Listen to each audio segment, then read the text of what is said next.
బలపరిచినందుకు మరి ఒక మంత్రి పదవి ఆయన కావాల్సింది క్యాబినెట్ ర్యాంక్, మంత్రి పదవి ఇవ్వడం బెటరా, లేకపోతే ఆయన అడుగుతున్నాడు ప్రతిపక్ష నేత అంటే నిబంధనలు ఒప్పుకోవట్లా కదా, ఏం చేస్తే బెటర్?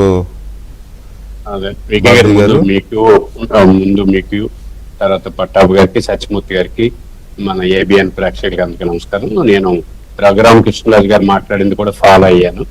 సత్యమూర్తి గారు, మీరు, పట్టాభి గారు అంతా మాట్లాడారు. అసలు జనరల్ గా రాజకీయాల్లో భారతదేశ ఉపరాష్ట్రపతి ఎన్నికల్లో భంగపడినటువంటి పార్టీ ఏదైనా ఉందంటే అది వైఎస్ఆర్సీపీ.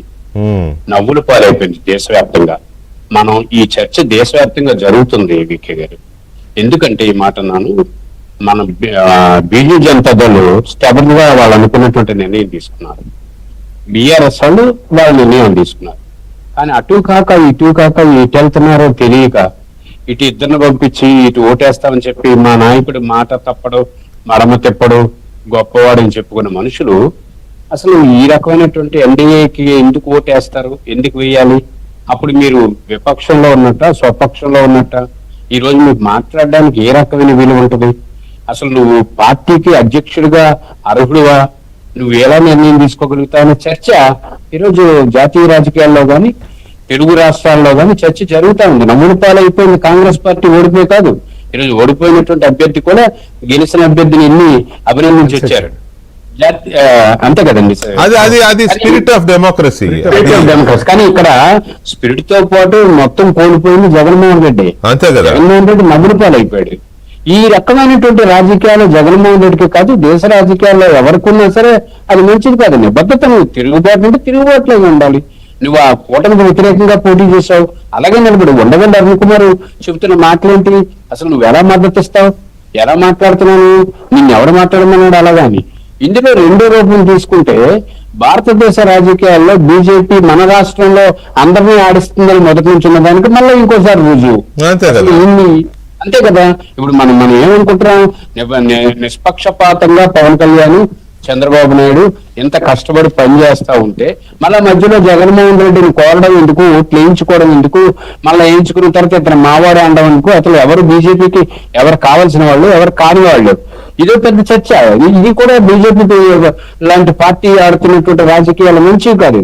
పరంగా చంద్రబాబు, పవన్ కళ్యాణ్ కావాలంటే వాళ్ళతో ఉండాలి, జగన్మోహన్ రెడ్డి కావాలంటే వాళ్ళతో ఉండాలి. ఇప్పుడు రాష్ట్రంలో చర్చ ఏంటి?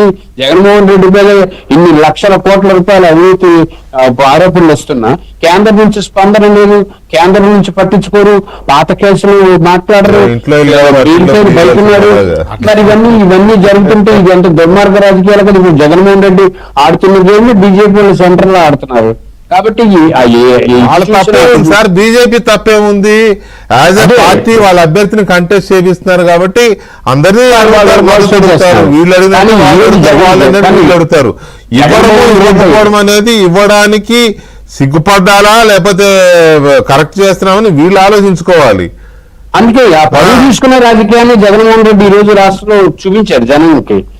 జనం నమ్ముకుంటున్నారు, జగన్మోహన్ రెడ్డిని ఎవరు నమ్మే పరిస్థితుల్లో లేరు. జగన్మోహన్ రెడ్డి ఈ రోజు పెట్టిన ప్రెస్ మీట్ లో ఏ అంశాన్ని జనం ఒప్పుకోరు. ఇప్పుడు మీరు పట్టాభి గారిని అంటున్నా రాష్ట్ర వ్యాప్తంగా యూరియా కోసం రైతులు రోడ్డు మీదకి వచ్చారంటే ఎవరు వచ్చారు?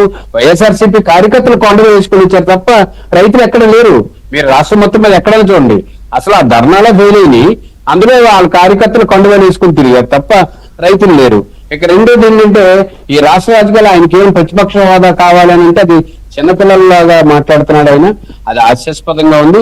రఘురామ కృష్ణరాజు గారు వివరణ ఇచ్చారు. అట్లాగే మన స్పీకర్ గారు అయ్యన్ పాత్ర గారు కూడా మొదటి నుంచి చెప్తూనే ఉన్నారు.